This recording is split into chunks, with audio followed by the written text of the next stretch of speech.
The storm had been gathering for days, quiet at first, like a whisper the world ignored.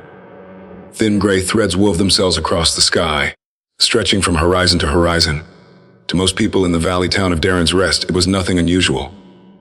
Weather changed, seasons shifted, and sky darkened, life continued.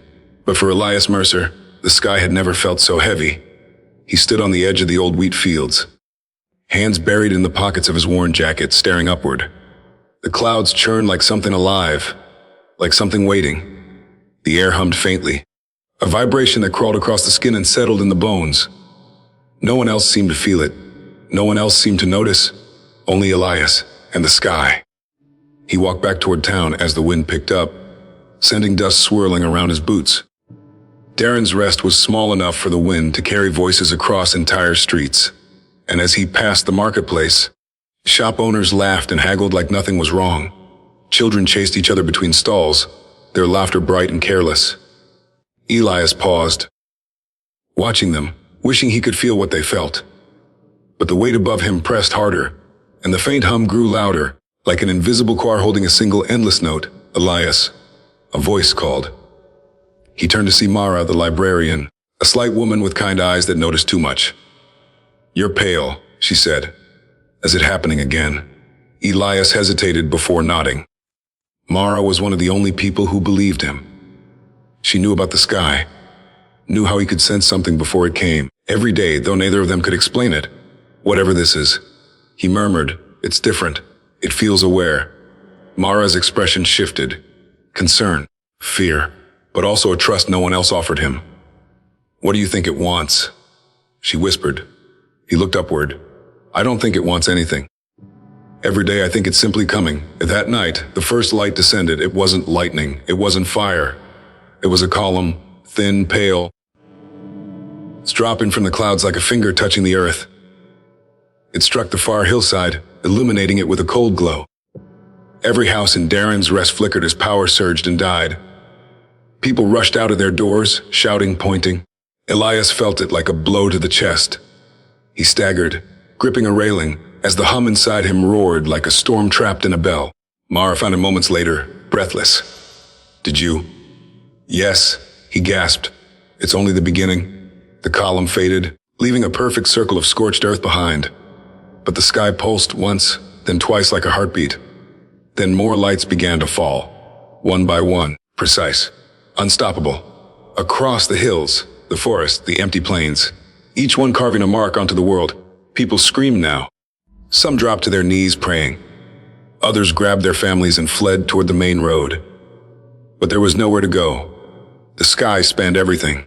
Elias stood in the center of town as the lights multiplied, streaking downward like judgment. He wasn't afraid anymore, just aware, painfully aware that whatever force filled the sky was beyond human reckoning.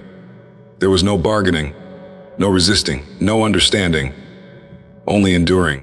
And the final light fell just outside the town square, and this time, it did not fade.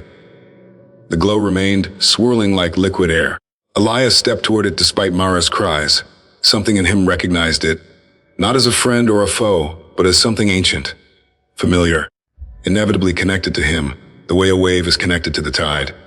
The light stretched, forming a shape, too tall, too thin, too fluid to be human. Its face held no features, only shifting luminescence. But Elias felt it watching him. He felt its presence pressing softly against his mind, like a hand asking permission to enter. "You've chosen the wrong person," he whispered. "I don't know anything." The being tilted its head, not in confusion, but in something almost like sympathy. Then the world fell silent. Every sound, every voice, the wind, the insects, the hum, everything. Elias felt the silence crush him, heavier than any storm. His knees buckled. His breath vanished. His thoughts scattered like frightened birds. He was powerless, utterly, completely powerless. Beneath a sky he could not comprehend. Images flooded him, not memories, not visions, impressions. Oceans rising and falling across ages. Civilizations rising like sparks and vanishing like smoke. Worlds turning, and stars collapsing. And a single truth running through everything: humanity was small, tiny. A brief moment in an endless storm. The being's light dimmed, and leaving Elias trembling on the ground. Mara rushed to him, pulling him into her arms, shaking.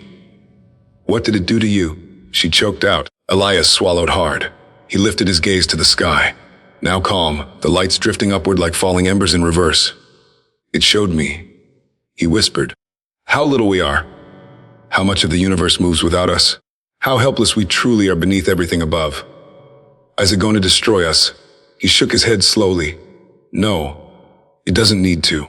We're too small to threaten anything. The clouds thinned. The stars emerged. Quiet returned.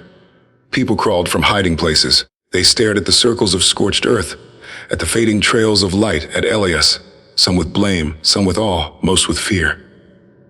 Mara held him tighter. Elias looked at the sky one last time. We live, he said softly, knowing the truth, knowing how fragile humanity is.